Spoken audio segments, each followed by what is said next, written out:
Hello hi welcome back to my channel. ఈరోజు నేను నెల్లూరు చేపల పులుసును తయారు చేయబోతున్నాను. ఇప్పుడు మనం రెసిపీని చూద్దాం రండి.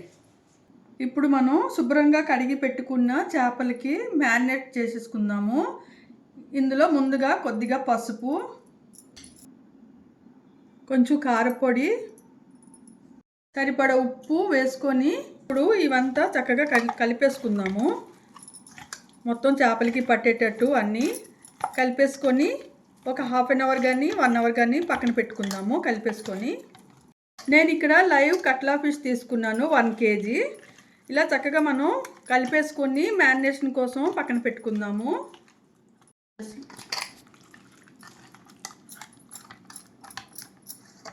ఈ చేపల పులుసు కోసం ఒక మసాలాని తయారు చేసుకుందాం. దీనికి 1 స్పూన్ ఆవాలు, 1/2 స్పూన్ మెంతులు, ఒక 2 స్పూన్స్ ధనియాలు వేసుకొని మనం మెత్తగా పౌడర్ చేసుకుందాము. ఇప్పుడు మనం మసాలా పొడిని తయారు చేసుకుందాము.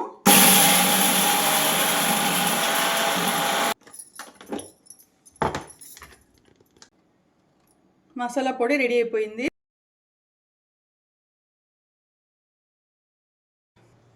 ఇక్కడ పులుసుకి కావాల్సిన టమాటాలని నేను ఇక్కడ తీసుకున్నాను. నేను ఇక్కడ చిన్న సైజ్ టమాటాలు 4 తీసుకున్నాను.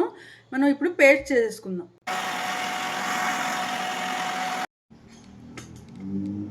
టమాటా పేస్ట్ రెడీ అయిపోయింది.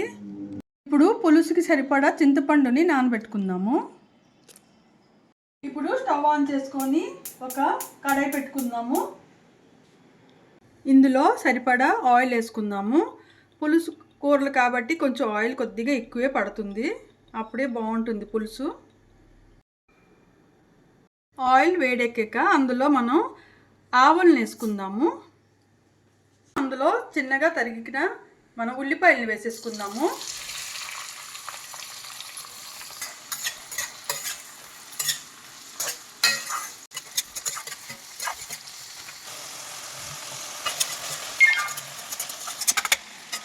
ఉల్లిపాయలు వేగిపోయి ఇప్పుడు దీంట్లో కరివేపాకు వేసుకుందాము.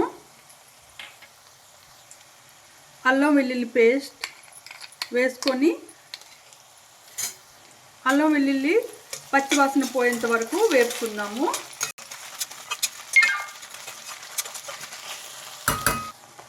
అల్లం వెల్లుల్లి వేగాక అందులో మనం పేస్ట్ చేసి పెట్టుకున్న టమాటా పేస్ట్ని వేసేసుకుందాము. పచ్చివాసన పోయేంత వరకు చక్కగా వేపుకుందాము.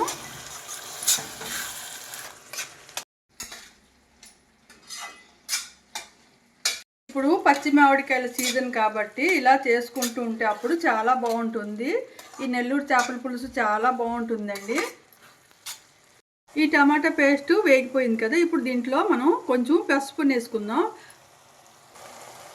సరిపడా కారపొడి వేసుకుందాం. మనం ముందు మ్యారినేట్ చేసుకున్నప్పుడు కూడా పసుపు, ఉప్పు, కారం వేసుకున్నాము. ఇప్పుడు మనం పులుసుకి సరిపడా ఉప్పు, కారం, పసుపు వేసుకుందాము. ఉప్పుని కూడా వేసేసుకుందాము. చక్కగా ఫ్రై అయ్యే వరకు మనం వేపుకుందాము, అప్పుడే బాగుంటుంది.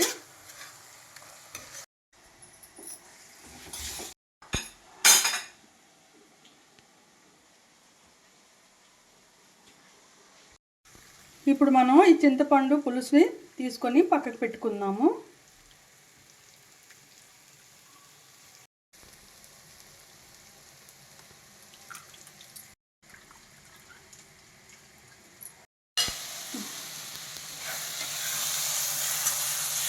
ఇప్పుడు ఈ మసాలా, ఉల్లిపాయలు చక్కగా వేగిపోయాయి కదా, ఆయిల్ కూడా తేలిపోయింది. ఇప్పుడు మనం రెడీ చేసి పెట్టుకున్న చింతపండు పులుసు వేసుకుందాము.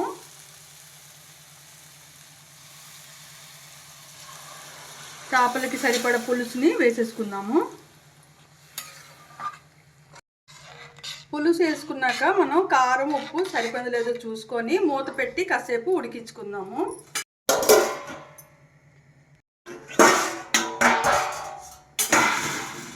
ఇప్పుడు పులుసు ఉడుకుతుంది కదా, మనం తయారు చేసి పెట్టుకున్న ఈ పొడిని వేసుకుందాము, మసాలా పొడిని. ఇవంతా చక్కగా కలుపుకుందాము. ఇప్పుడు ఇందులో పచ్చిమిర్చిని చీల్చేసి ఇందులో వేసేసుకున్నాము.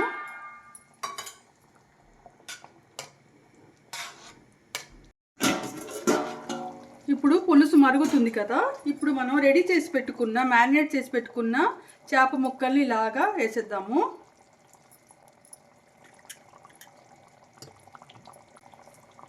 ఇలాగా ఒక్కొక్కటి జాగ్రత్తగా మనం పులుసులో వేసేసుకుందాము.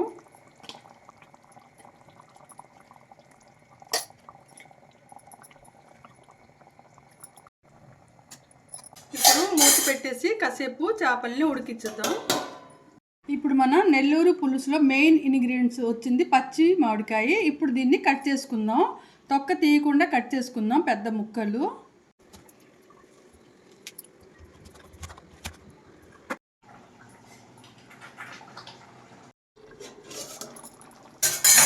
ఇప్పుడు మనం ఆయిల్ కొంచెం పైకి తేలింది కదా, మనం కట్ చేసి పెట్టుకున్న ఈ మామిడికాయ ముక్కల్ని వేసేసుకుందాం. ఒక్కొక్కటి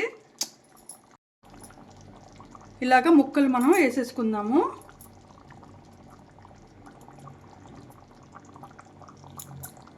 ఈ మామిడికాయ ముక్కలు వేసుకున్నాక కాసేపు ఉడికినిద్దాము. మళ్ళీ మూత పెట్టేసుకొని ఒక 10 నిమిషాలు అయిపోయింది. మన చేపలు రెడీ అయిపోయి ఉంటుందండి. మనం రండి చూద్దాం. ఆయిల్ పైకి తేలిపోయింది. మంచి స్మెల్ కూడా వచ్చేసింది. లాస్ట్లో మనం కొత్తిమీర వేసి గార్నిష్ చేసుకుందాము. ఇప్పుడు మనం తినడానికి రెడీ అయిపోయింది మన చేపల పులుసు. ఈ చల్లారాక చాలా బాగుంటుందండి అన్నంలో వేసుకొని తింటే.